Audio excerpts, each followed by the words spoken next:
महाराज की जय। विघ्नेश्वराय वरदाय सुरप्रियाय लंबोदराय सकलाय जगद्विताय नागाननाय श्रुतियज्ञविभूषिताय गौरीसुताय गणनाथ नमो नमस्ते। श्री गणपते नमो नमः। ओम श्री हनुमान जी महाराज की जय। श्री रामचंद्र भगवान की जय। ओम श्री गायत्री मात की जय। ओम श्री सोमनाथ महादेव की जय। ओम श्री द्वारिकाधीश की जय। श्री कृष्ण कन्हैयालाल की जय। डोंगरे जी महाराज की जय। श्री सुरेवी महाराज की जय। श्री भारत माता की जय। वंदे वेद मातरम। ओम नमो भगवते वासुदेवाय। श्री भागवत भगवान महाराज की जय। आज 23મી એપ્રિલ છે અને વૈશાખ સુદ સાતમ છે, ગુરુવાર। આપણા ગુરુદેવ શ્રી ડોંગરેજી મહારાજ સુખદેવજી મહારાજના ચરણોમાં વંદન સાથે રૂક્ષ્મણી વિવાહ પ્રસંગ આજની તારીખમાં આપણે સરસ રીતે ઉજવવાનો છે। આજે ગીત સંગીત પણ એમાં થશે, ગરબા અને લગ્ન ગીતો પણ ગવાશે। પણ આપણે એ કથા પૂરી થાય પછી એ રચના મૂકીશું। હવે કથા શરૂ કરીએ। રૂક્મિણીજી સુદેવ બ્રાહ્મણની પ્રતીક્ષા કરે છે। સુદામ જે સુદેવ બ્રાહ્મણ છે એને મોકલ્યા હતા પત્ર લઈને રૂક્મિણીજીએ, ક્યાં? દ્વારિકામાં કૃષ્ણ ભગવાન પાસે, કે તમે મારો સંદેશો આપજો। એટલે રૂક્મિણીજી હવે સુદેવ બ્રાહ્મણની પ્રતીક્ષા કરે છે। એને થાય છે કે હજી ભૂદેવ કેમ પધારતા નથી, અને ત્યાં જ સુદેવ બ્રાહ્મણ રૂક્મિણીજી પાસે આવ્યા। પ્રાચીન કાળમાં રાજકન્યા પાસે બ્રાહ્મણ સિવાય કોઈ પણ વગર પૂછીએ જઈ શકતું નહીં। બ્રાહ્મણ ખૂબ જ પ્રસન્ન દેખાય છે, તેમને જોઈને રૂક્મિણીજી સમજી ગયા કે કામ કરીને આવ્યા છે। રૂક્મિણીજી બ્રાહ્મણને પ્રણામ કરે છે। સુદેવ કહે, બેટા હું દ્વારિકાનાથને સાથે લઈને આવ્યો છું। પ્રભુએ તારો સ્વીકાર કર્યો છે। તું પાર્વતીની પૂજા કરવા જાય ત્યારે ત્યાં પ્રભુ આવશે અને પૂજા બાદ તને રથમાં બેસાડીને દ્વારિકા લઈ જશે। રૂક્મિણીની આંખો ભીની થઈ ફરી બ્રાહ્મણને પ્રણામ કરે છે। મહારાજ, તમારી સેવા હું શું કરું? બ્રાહ્મણ કે મારે કોઈ વસ્તુની જરૂર નથી। બ્રાહ્મણ રૂક્મિણીજીને આશીર્વાદ આપી ખાલી હાથે ઘેર ગયા છે। રૂક્મિણી મનથી વારંવાર બ્રાહ્મણને પ્રણામ સુદેવ બ્રાહ્મણને પ્રણામ કરે છે। મહારાજ અને કહે છે કે મહારાજ હું જન્મ જન્મ તમારા ઋણમાં રહીશ। શિશુપાલ જાન લઈને કુંડીને પુરાવ્યા છે। એની સાથે જરાસંઘ, દંતવક્ત્ર જેવા અનેક રાજાઓ છે। એને સાંભળ્યું છે કે શ્રી કૃષ્ણ આવ્યા છે, તેથી શિશુપાલ ગભરાયો। અતિ કામી અતિ વિકળ હોય છે। શિશુપાલ જરાસંઘને કહે છે કે કૃષ્ણને ચોરી કરવાની આદત પડી છે, કે ક્યાંક મારી વહુને ચોરીને લઈ જશે તો? જરાસંઘ તેને હિંમત આપીને કહે છે કે તું ગભરાઈશ ને, અમે ફક્ત લાડવા ખાવા નથી આવ્યા, અમે તારા માટે લડીશું। રૂક્મિણી ત્યાં આવીને કહે કે તમે જરા ચિંતા નહીં કરો, મેં એવો બંદોબસ્ત કર્યો છે કે મારી બહેન પાસે કોઈ ચકલું પણ જઈ શકે નહીં। એ પાર્વતીના મંદિરે જશે ત્યારે મારા પહેરવાનો ઉઘાડી તલવારે તેનો પહેરો ભરશે। એટલે Z+ સિક્યોરિટી આપવામાં આવી છે। આ બાજુ 16 સખીઓ રૂક્મિણીજીને સોનાના પાટલે બેસાડી માંગલિક સ્નાન કરાવે છે। સ્નાન કર્યા પછી શૃંગાર કરે છે। શૃંગાર પછી રૂક્મિણીજી તુલસીજીની પૂજા કરે છે, બાલકૃષ્ણની સેવા કરે છે, પ્રદક્ષિણા કરે છે। પછી માતા પિતાને વંદન કરે છે। પિતાજી કહે, બેટા તારું લગ્ન થવાનું છે, તેથી આજે તું પાર્વતીના મંદિરે ચાલતી જા। પિતા આશીર્વાદ આપે છે, આ કન્યા જેને ઘેર જશે તે બહુ જ સુખી થશે, તેવો આ કન્યાનો યોગ છે। માતા પિતાને વંદન કરી રૂક્મિણીજી દ્વાર સુધી પધારે છે અને કંઈક યાદ આવતા પાછા ફર્યા। અંદર જઈને ફરી માને વંદન કરે છે। મા કહે, બેટા એક વખત તું મને પગે લેતી ગઈ, ફરીથી તું કેમ પગે લાગવા આવી?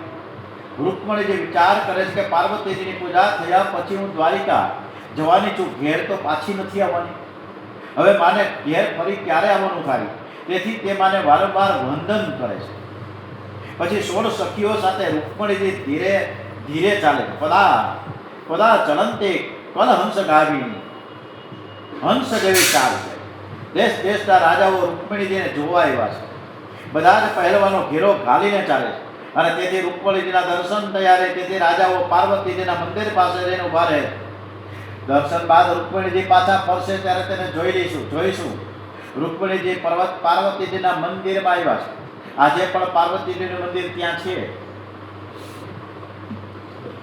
રૂકમણીજી પાર્વતીજીની પૂજા કરે પણ પાર્વતીજીની મૂર્તિમાં તેને દ્વારિકા નાથ દેખાય છે. આ છે અનન્ય ભક્તિ. તેઓ માતાજીના ચરણમાં માથું મૂકીને કહે છે કે માં, મને શ્રી કૃષ્ણ પતિ મળે એવું કરો. પાર્વતીજીના ગળામાં સુંદર પુષ્પની માળા હતી. તે એકદમ રૂકમણીજીના માથે પડી. રૂકમણીજી માતાજીની પૂજા કરી મંદિરની બહાર આવ્યા છે. તેઓ ધીરે ધીરે પગથિયા ઉતરે. રાજાઓ રૂકમણીજીને તાકીને જોવા લાગ્યા છે. રૂકમણીજીને આ ઠીક ન લાગ્યું.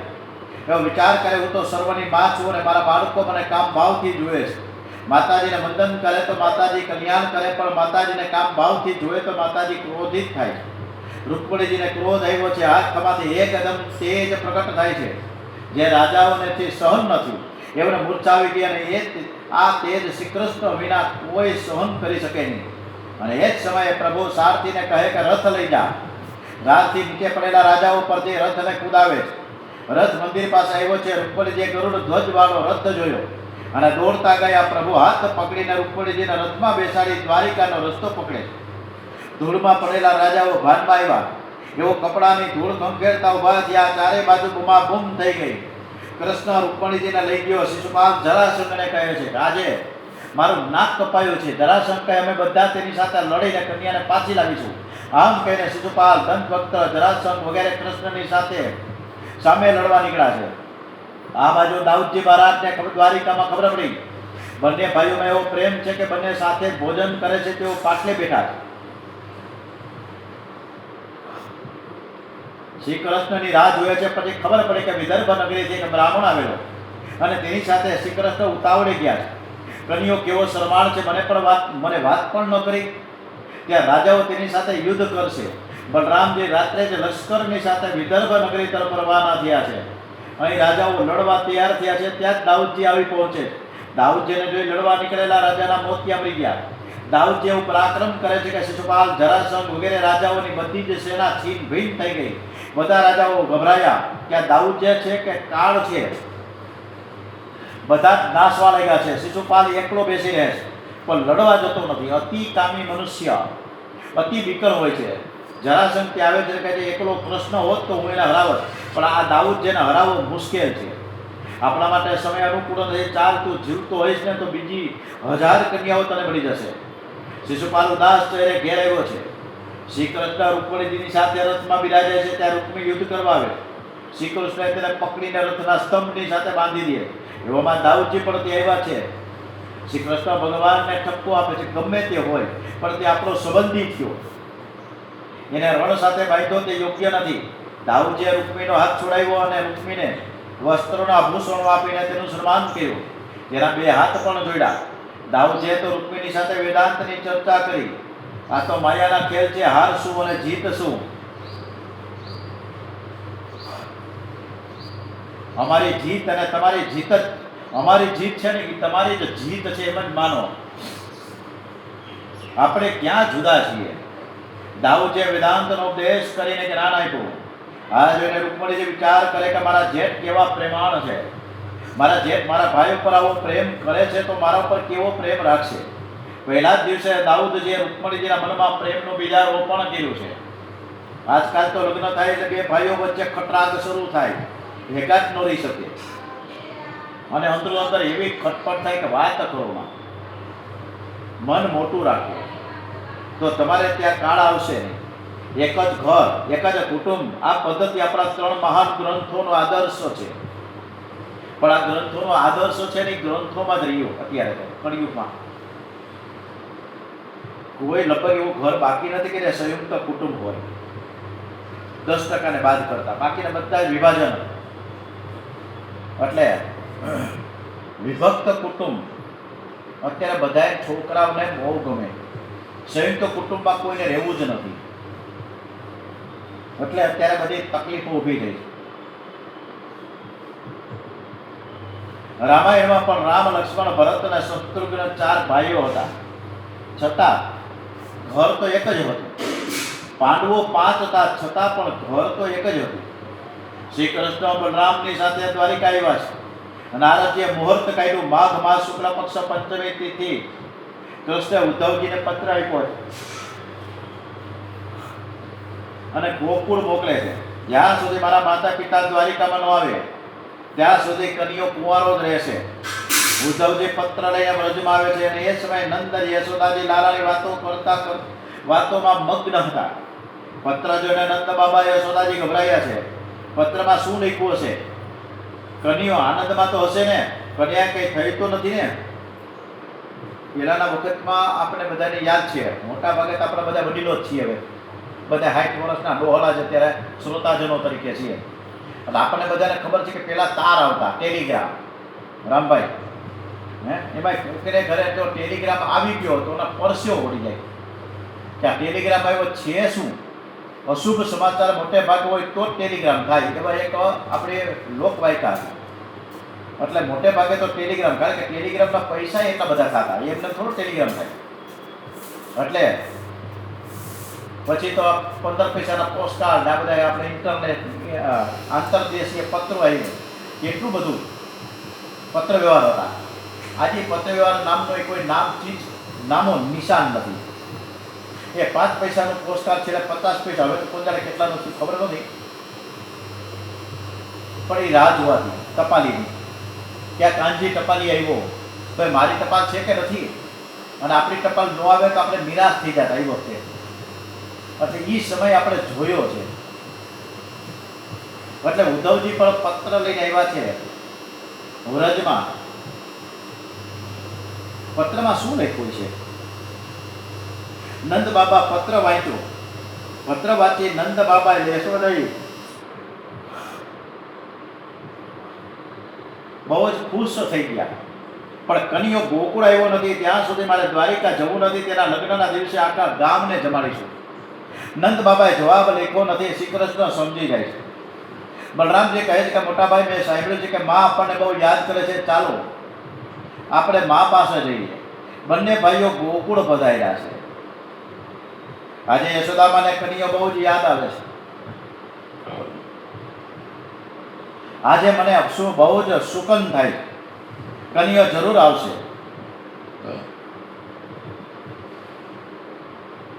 આંગણામાં કાગડો પણ કાકા કરે છે. યશોદામાએ આંગણામાં ઉભા રહીને કાગડાની સાથે વાતો કરે છે. ત્યાં જ કૃષ્ણ અને બલરામ રથમાંથી નીચે ઉતર્યા. યશોદાજીને વંદન કરે. માને જોતા આંખમાં આંસુ આવ્યા છે. માને કહે છે, માં હું અહીંથી ગયા પછી એવો તો ફસાઈ ગયો કે તમને મળવા આવી શક્યો નથી. માં મને માફ કરો. આજે યશોદા મૈયાને આનંદ સમાતો નથી. બેટા તું કેટલો મોટો થઈ ગયો, કેવો સુંદર દેખાય. યશોદા મૈયાએ શ્રી કૃષ્ણ બલરામને પાટલે બેસાડી નજર ઉતારી. કૃષ્ણ આવ્યાને ખબર પડતા જ ગોપીઓ દર્શન કરવા દોડતી આવે.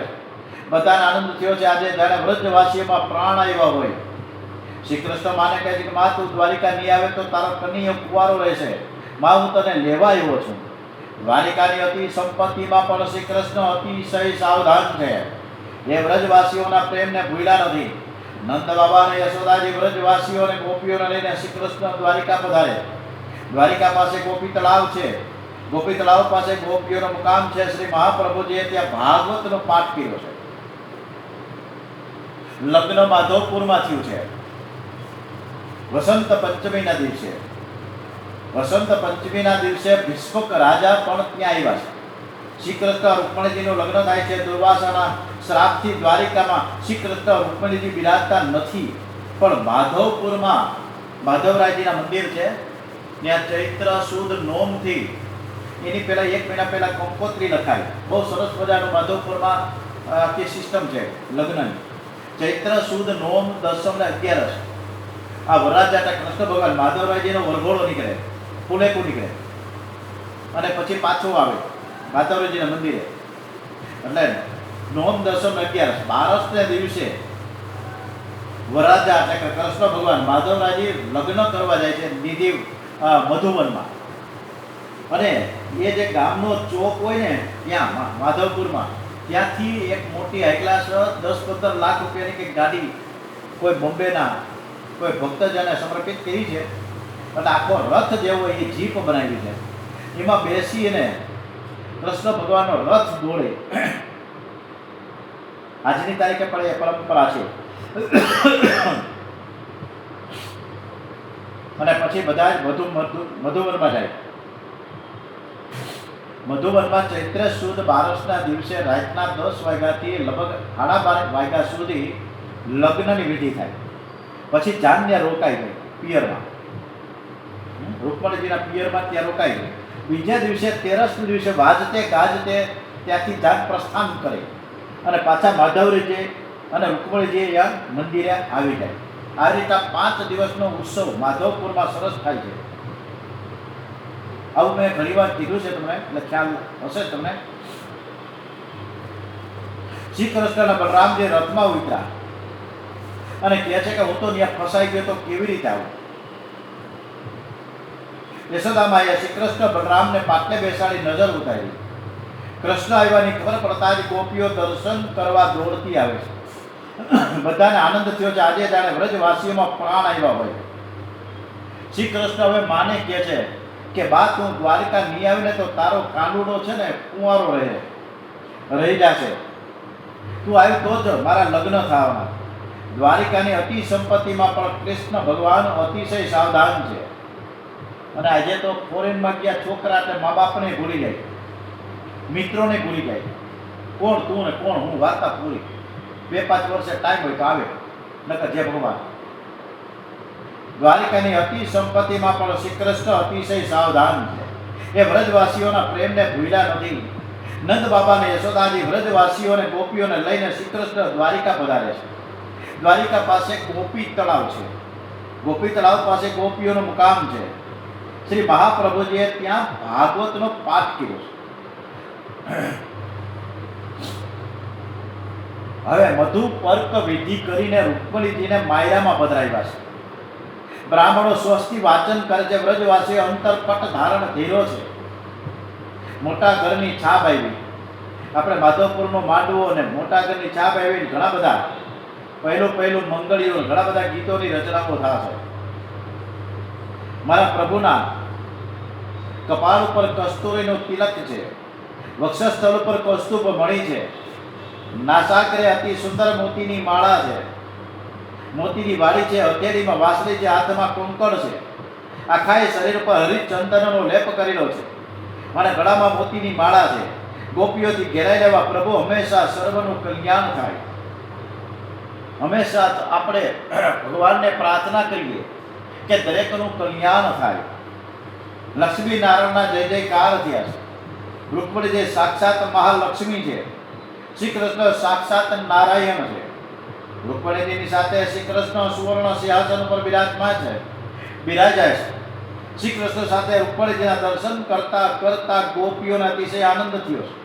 એમનું ધ્યાન કરતી ગોપીઓ પરમાત્માના ચરણોમાં લીન થઈ છે. ગોપીઓના શ્રીઅંગની માટી થઈ ગઈ ને તે ગોપી ચંદન. રૂકમણીજી દ્વારિકામાં પધાર્યા ત્યારથી દ્વારિકાની શોભા બહુ વધી ગઈ. વૈષ્ણવ કહે છે કે રૂકમણીજી રાજકન્યા નથી, સાક્ષાત મહાલક્ષ્મી છે. શ્રી કૃષ્ણ આદિ નારાયણ છે અને અમે લક્ષ્મી નારાયણના દર્શન કરી રહ્યા છીએ. આમ આજે આપણે રૂકમણી વિવાહ સંપન્ન કર્યો. ઓમ શ્રી કૃષ્ણ કનૈયાલાલ કી જય. શ્રી બાલકૃષ્ણ લાલ કી જય. દ્વારિકાધીશ કી જય. ઓમ શ્રી ડુંગરજી મહારાજ કી જય. શ્રી સુરદેવજી મહારાજ કી જય. ઓમ નમો ભગવતે વાસુદેવાય. ઓમ નમઃ પાર્વતી પતય. હર હર મહાદેવ.